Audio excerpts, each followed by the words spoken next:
Good morning बच्चों। मैं आपको मोशन वाला चैप्टर पढ़ा रही थी, गति वाला चैप्टर। ठीक है, तो बच्चों मैंने आपको उसमें बताया था गति क्या होती है और गति, दूरी और विस्थापन बताया था। तो बच्चों आपको ये बात याद रखनी है कि जो दूरी होती है वो एक स्केलर क्वांटिटी होती है, ठीक है, अदिश राशि होती है, और जो विस्थापन होता है वो एक सदिश राशि होती है, वेक्टर क्वांटिटी होती है। क्योंकि जो राशियां दो प्रकार की होती है, भौतिक राशियां, एक सदिश एक अदिश। ठीक है, तो ये आपको मैंने पिछले टॉपिक में बता चुकी हूँ। तो आज मैं आपको बताने जा रही हूँ एक समान गति तथा असमान गति। ठीक है, गति आपको बताया था मैंने कि जो कोई वस्तु समय के अनुसार अपना पोजीशन चेंज करती है, अपनी स्थिति चेंज करती है किसी दूसरी वस्तु के सापेक्ष में, तो उसको हम बोलते हैं वो वस्तु गति में है। तो गति दो प्रकार की होती है, एक होती है एक समान गति और एक होती है असमान गति, यूनिफॉर्म मोशन एंड, ठीक है, uniform motion and non uniform motion. ठीक है, तो यूनिफॉर्म मोशन होता है जब आप एक समान गति को हम इंग्लिश में बोलते हैं यूनिफॉर्म मोशन। ठीक है, इसको इंग्लिश में हम ये यूनिफॉर्म मोशन, यूनिफॉर्म मीन्स एक समान, PION। ठीक है, यूनिफॉर्म मोशन मीन्स एक समान गति जब वस्तु समान समय अंतराल, मतलब एक इक्वल समय में, ठीक है, समान समय अंतराल में समान दूरी तय करती है, उसको हम एक समान गति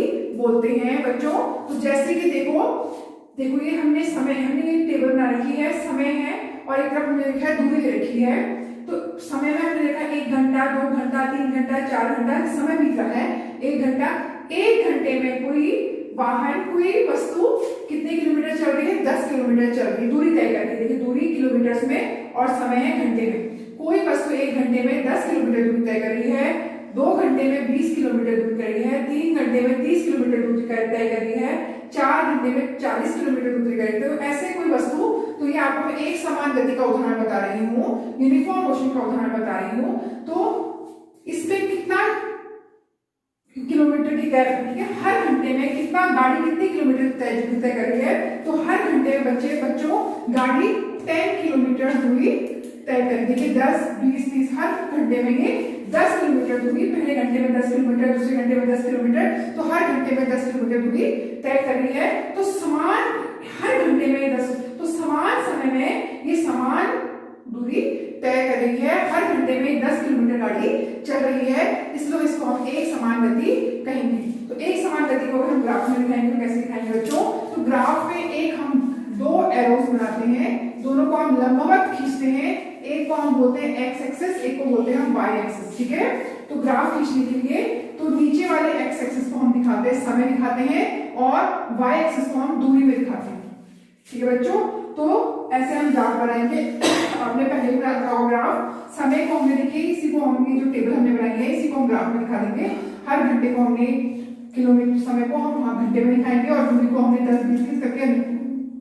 तो एक समान गति का ग्राफ कैसा आता है देखो बच्चों, पहले घंटे में 10 किलोमीटर, दूसरे घंटे में 20 किलोमीटर, तीसरे घंटे में 30 किलोमीटर। तो ये ग्राफ कैसा आएगा? सीधा आएगा। तो ग्राफ की लाइन कैसे आएगी बच्चों?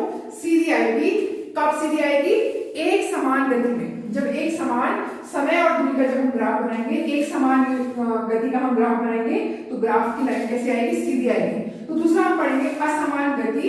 असमान गति को हम बोलेंगे नॉन यूनिफॉर्म मोशन, इसको बोलेंगे नॉन यूनिफॉर्म मोशन। ठीक है,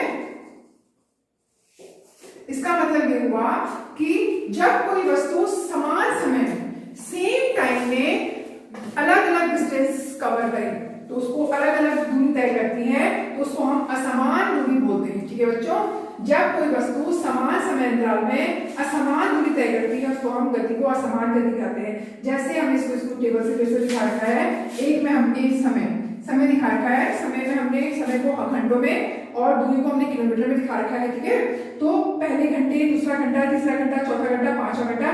पहले घंटे में कोई वस्तु 2 किलोमीटर की दूरी तय कर रही है, दूसरे घंटे में देखिए 3.5, चौथे घंटे में 4 किलोमीटर।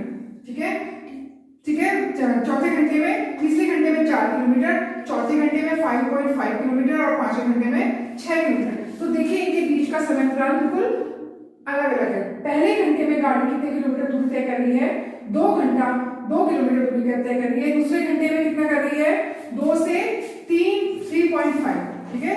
तो कितने किलोमीटर दूरी कर रही है, 1.5 किलोमीटर दूरी तय कर रही है। तीसरे घंटे में 3.5 से 4 तक, ठीक है, आधा किलोमीटर दूरी तय कर रही है। चौथे घंटे में 4 से 5 और फिर 1.5 किलोमीटर फिर अलग। तो ऐसे अलग अलग हर घंटे में अलग अलग दूरी, असमान दूरी तय कर रही है। इसको बोलेंगे हम नॉन यूनिफॉर्म मोशन, असमान गति। इसका ग्राफ बच्चों ऐसा आएगा, देखिए ये टेढ़ा मेढ़ा आ रहा है। देखिए ग्राफ पहले सीधे जा रहा है, फिर लाइन नीचे को जा रही है, फिर पहले घंटे में 2 किलोमीटर, दूसरे घंटे में 3.5, ये 3.5 किलोमीटर, तीसरे घंटे में 4 किलोमीटर। तो इसका ग्राफ टेढ़ा है, नॉन यूनिफॉर्म क्लास टेढ़ा मेढ़ा आएगा, ये ऊपर को नीचे को, ऊपर को नीचे को होगा।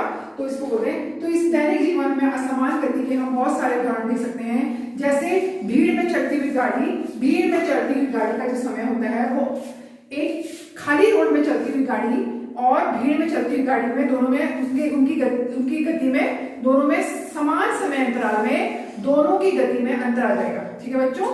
या फिर बच्चे भीड़ में खेलते हुए, लुका छुपी खेलते हुए, ट्रैफिक में गाड़ी, सब असमान गति के उदाहरण है, ठीक है बच्चों। आगे हम पढ़ेंगे बच्चों गति की दर का मापन, द रेट ऑफ मोशन, ठीक है। गति की दर का मापन होगा द रेट ऑफ मोशन, ठीक है। क्या होता है ये, आप देखेंगे हमारे आसपास कई वस्तुएं गति करती हैं। कुछ वस्तुएं तेज चलती हैं, कुछ वस्तुएं धीरे चलती हैं। आपको एक उदाहरण देती हूँ, समान दूरी है, ठीक है बच्चों, समान दूरी है। आपके घर से आप विद्यालय जा रहे हैं, ठीक है। एक बच्चा साइकिल से विद्यालय जा रहा है और एक बच्चा कार से विद्यालय जा रहा है, ठीक है, और दूरी समान है। आपके घर से स्कूल की दूरी 2 किलोमीटर है।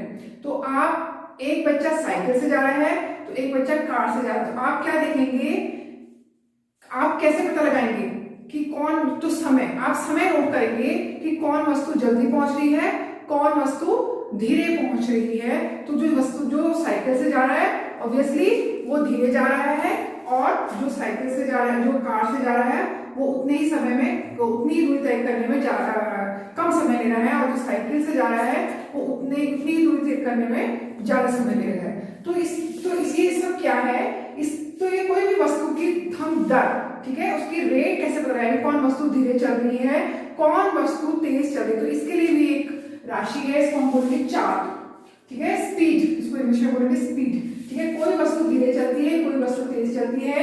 किसी दी गई निश्चित दूरी को तय करने के लिए अलग अलग वस्तुएं अलग अलग समय लेती हैं, ठीक है। हर वस्तु की अपनी अलग अलग चाल होती है, इसको हम स्पीड कहते हैं। तो स्पीड का मापन हम कैसे करते हैं, स्पीड को हम कहते हैं वस्तु द्वारा तय की गई दूरी, ठीक है, वस्तु द्वारा तय की दूरी बटे लिया गया समय। तो इसको बोलते हैं चाल। अलग अलग वस्तु की अलग अलग चाल होती है, ठीक है। और इसका मात्रक होता है मीटर पर सेकेंड, एसआई मात्रक। एसआई का मतलब होता है स्टैंडर्ड इंटरनेशनल स्टैंडर्ड यूनिट, मतलब पूरे इंटरनेशनल में जो स्टैंडर्ड यूनिट ली गई है मापन की, उसको बोलते हैं एसआई मात्रक। तो इसका जो चाल है, इसका एसआई मात्रक होता है मीटर पर सेकेंड। और ये एक अदिश राशि है।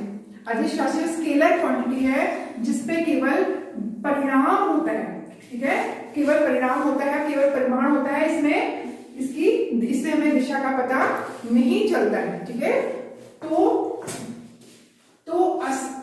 इसको हम आगे देखेंगे। अगर कोई वस्तु, प्रैक्टिकल में हम चाल कैसे पता लगाते हैं, जब कोई वस्तु असमान गति से चल रही हो, नॉन यूनिफॉर्म मोशन से चल रही हो, तभी हम ये चाल का पता लगा सकते हैं, ठीक है, प्रैक्टिकल में। तो असमान गति से चल रही वस्तुओं की गति की दर को औसत चाल कहते हैं, ठीक है। औसत चाल के रूप में हम व्यक्त करते हैं। और औसत चाल के लिए भी स्पीड का औसत चाल का क्या होता है, तय की गई कुल दूरी, ठीक है, तय की गई कुल दूरी अपॉन कुल समय अवधि। तो इसको अगर हम समय को हम टी कहते हैं और समय जितना वो दूरी तय करें इसको एस कहते हैं। तो हम चाल को हम बी से डिनोट करते हैं, तो b is equal to s upon t, ठीक है बच्चों। आपने देखा होगा आपके वाहनों में स्पीडोमीटर लगा होता है, ठीक है। स्पीडोमीटर आपको बताता है, स्पीडोमीटर क्या बताता है कि आप, ठीक है, हर घंटे में कितनी दूरी तय कर रहे हैं, ठीक है। तो उसमें लिखा होता है, कोई होता है माइल्स पर आवर पर प्रति घंटा और कुछ होता है किलोमीटर प्रति घंटा। ठीक है, कुछ किलोमीटर ऐसे लगे होते हैं जो हमें बताते हैं, क्या बताते हैं, हमें स्पीड, गाड़ी की स्पीड बताते हैं कि प्रति घंटे में गाड़ी कितनी दूरी तय कर रही है। ठीक है बच्चों, तो आगे बच्चों आपको बता रही हूँ दिशा के साथ चाल।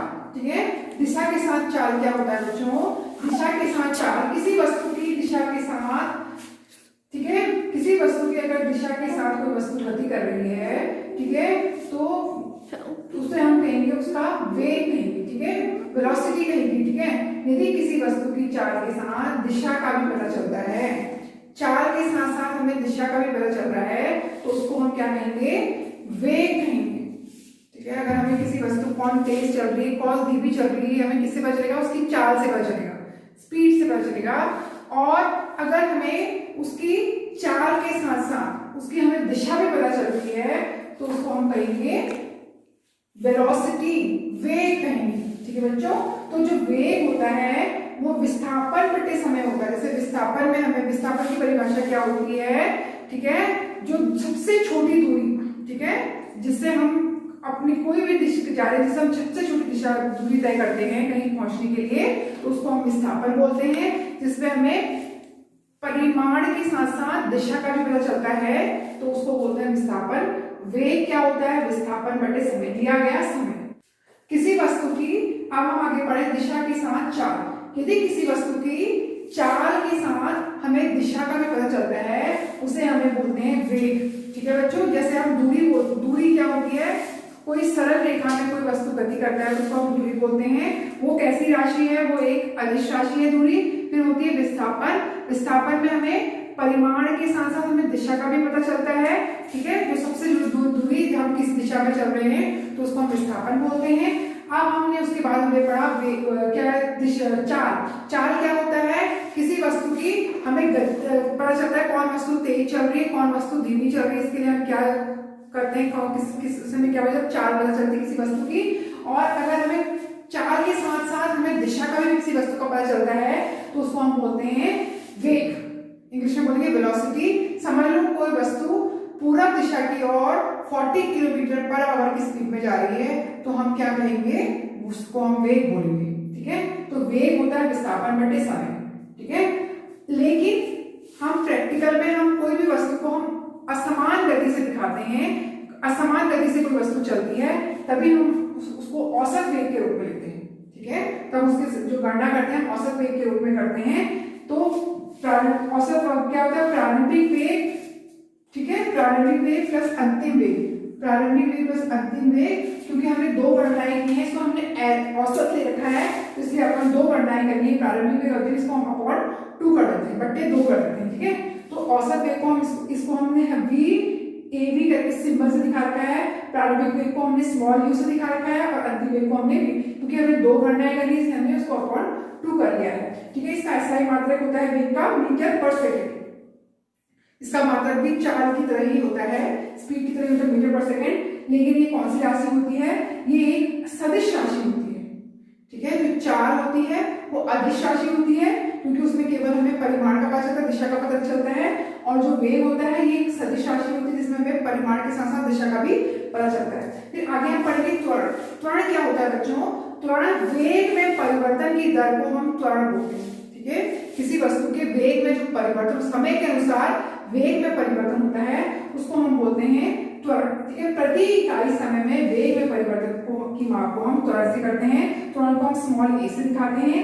वेग इसको हम ऐसे दिखाएंगे, small a is equal to वेग में परिवर्तन बटे समय। ठीक है, और इसको हम ऐसे भी दिखा सकते हैं, ए इज इक्वल टू वी, क्या बताया था बच्चों, मैंने आपको वी बताया था अंतिम वेग, और यू क्या बताया था प्रारंभिक वेग। इसको हम इस फॉर्मूले से दिखाते हैं, v minus you upon time, दिया गया समय। यह एक सदिश राशि है और इसका मात्रक मीटर पर सेकेंड स्क्वायर होता है। ठीक है, तो त्वरण के जो वेग में परिवर्तन होता है ये धनात्मक भी हो सकता है, ठीक है, और ऋणात्मक भी हो सकता है। त्वरण जो होता है एक समान चाल से समय से चलता है, तो उसको धनात्मक बोलते हैं। समय के अनुसार जो गति में परिवर्तन होता है तो उसको धनात्मक त्वरण बोलते हैं। ठीक है, और ये ऋणात्मक भी होता है, ठीक है। जैसे गाड़ियों में हम स्पीड तेज करने के लिए क्या लगा होता है, बस हमारे वाहनों में एक्सीलरेटर होता है, जिससे कि हम स्पीड को बढ़ा भी सकते हैं और स्पीड को घटा भी सकते हैं, तो इसको बोलते हैं एक्सीलरेटर,